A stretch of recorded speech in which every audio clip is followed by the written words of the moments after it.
Afternoon folks, just out on the River Severn today, fishing, well, targeting chub really. Water's quite cold, so I can't see there being many barbel about or feeding at the moment. There'll be small windows when they do obviously, but I'm sort of targeting chub. Got some cheese paste, only got one rod today, my 11-foot Coram quiver tip rod, 3-ounce quiver, 3-ounce tip on the end. And like I say, purely targeting chub with cheese paste, so I'll be trying to get in amongst all the sticks and the roots and everything under the trees, just with a running ledger weight, casting it quite close, potential of losing some tackle, but I think that's where the chub will be, underneath the roots, underneath the trees. So I'm going to start here, just have a quick rod set up, just got to put my weight on. It's only an ounce lead and then a piece of cheese paste, and hopefully we'll find a couple of fish.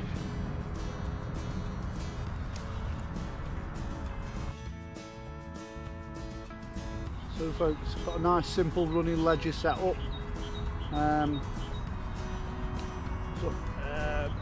braid main line, so about a metre of 8-pound fluorocarbon, 6 is hook, and then just a running ledger on above that with a swivel.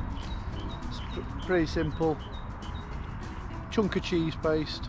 Try and keep the hook point out of the cheese paste if you can, but it shouldn't matter too much in here.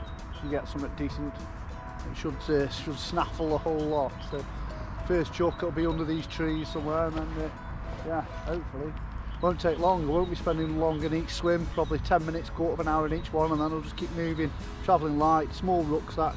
I have got my seat, but I won't be using it most of the time, because I'll be down on the bottoms of the banks in amongst the vegetation, so don't want to be carrying too much crap around with me, and obviously my net. So see how we get on. As you can see, I've only had a small chuck out to the edge of that tree, and then with a little bit of flow it's come right back in under the trees. It's really close to the bank actually this time, but I'll give it a few minutes. It could quite well be chub. It's still a good few feet of water and it's quite coloured. It still could quite easily be chub right up against the bank here. No problems whatsoever. In amongst the roots and the bits of bramble overhanging and all sorts.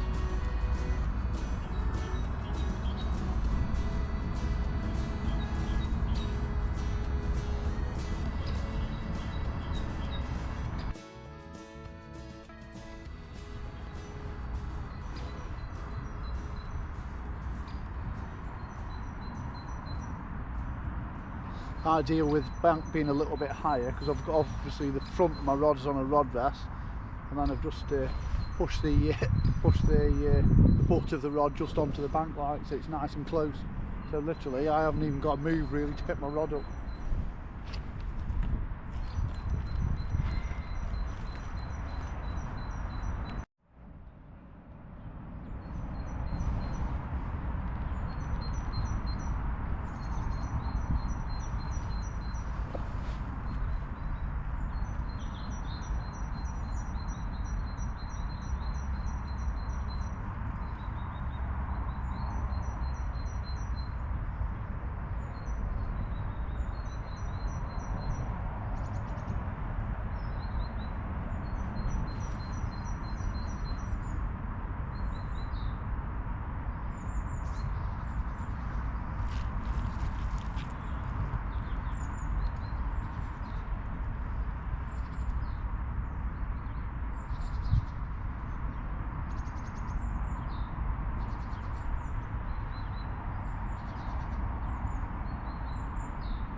Bumping tape then. No, it's left it. Might have had my cheese paste off. Sometimes when they just give a quick rattle of the tip, it's so hard to strike at the right time.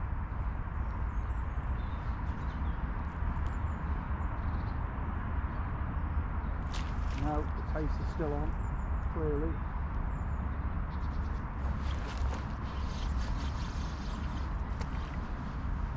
Balls. Same again, I definitely 100% didn't feel the fish. obviously it was a good rattle round.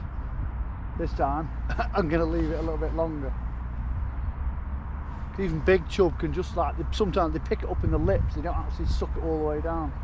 And if they pick it up in the lips, when you strike, all you do is you just pull a hook straight through and out.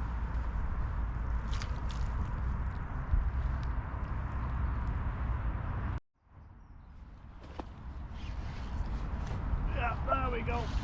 We're in. We're in. Not sure how big it is.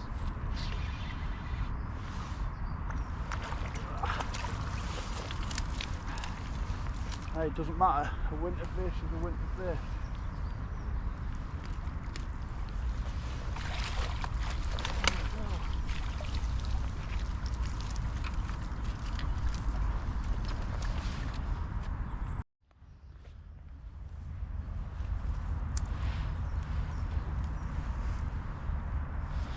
Not the biggest fish in the world. Beautiful little winter chub though. Big fat one. Superb condition. Yeah, just pleased. Been here about 10 minutes.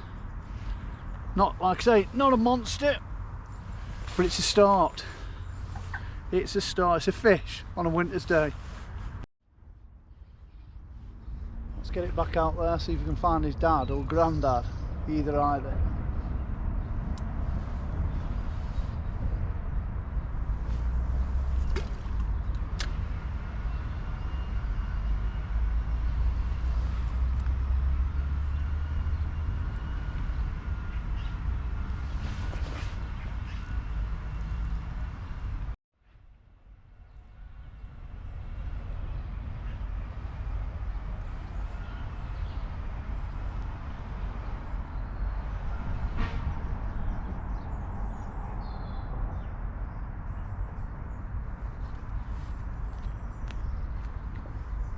Just below where I'm fishing, there's probably 3 or 4 willow trees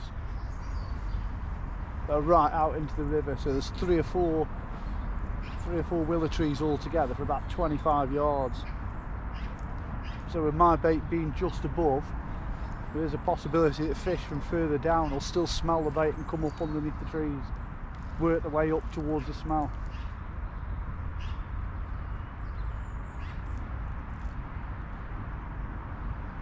Because I can't see that little fella being the only one underneath there. You never know, might well have been, but I very much doubt it.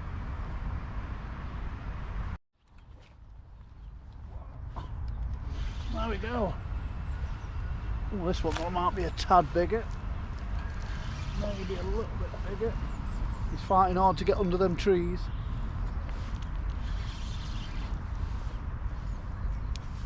Yeah, I think this one could be a little bit bigger. Not a monster, I don't think. Mind you saying that, I've not even seen it yet, so you never know. Oh, I don't know. Might just fight harder, that's all.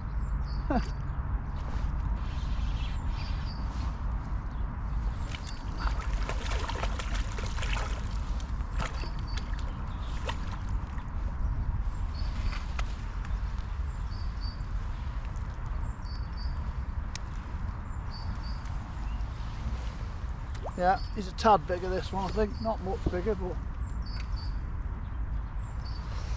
just harder fighting.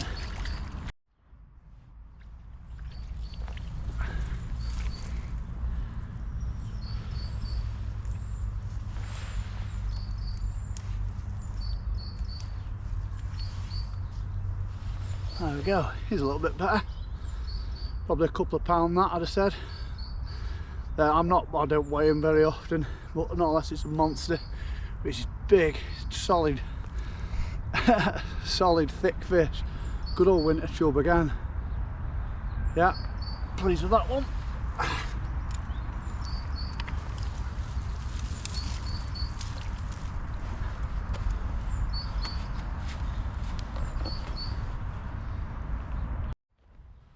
Like I say, that one was a little bit bigger.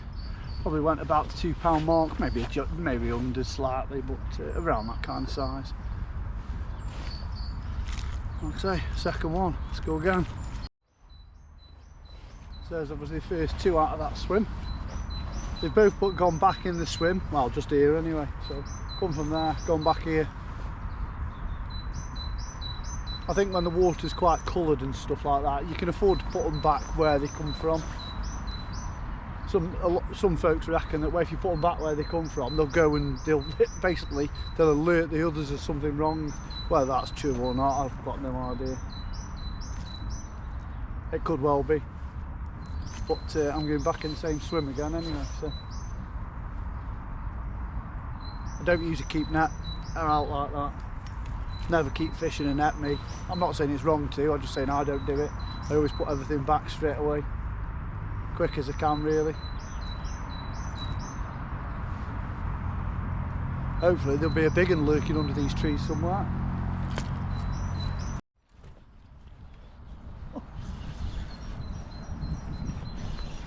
There you go, there's number 3.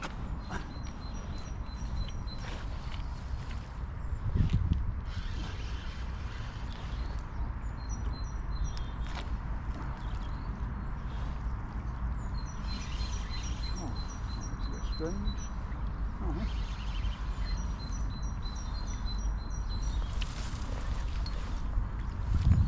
Kiting across the surface. That's a little bit bizarre. There you go. That's on a small one. Number 3, but only a small one. We'll have a look. I thought by the way it was kiting across the surface I'd foul looped it, but I hadn't. And it is the 3rd one out from underneath that tree, so there we go, quick look. Beautiful condition, cracking little fish. Like I say, probably just pound, something like that. Beautiful condition there. It's getting back quick as boss. Right, so after the 3rd one out from underneath this tree, I'm going to have one more chuck, 5 minutes. And then I might move upstream a little bit, up to under the next lot of trees. There we go folks, going to wrap this up before it gets too dark on the video. If I do catch anything else I'll just slot it in or tag it on the end or whatever. If you've enjoyed this or you enjoy any of my other videos, take a look, like, subscribe, share and all that kind of stuff. So if you like your gun dog shooting and fishing, there'll be a lot more coming over the summer. Catch you later.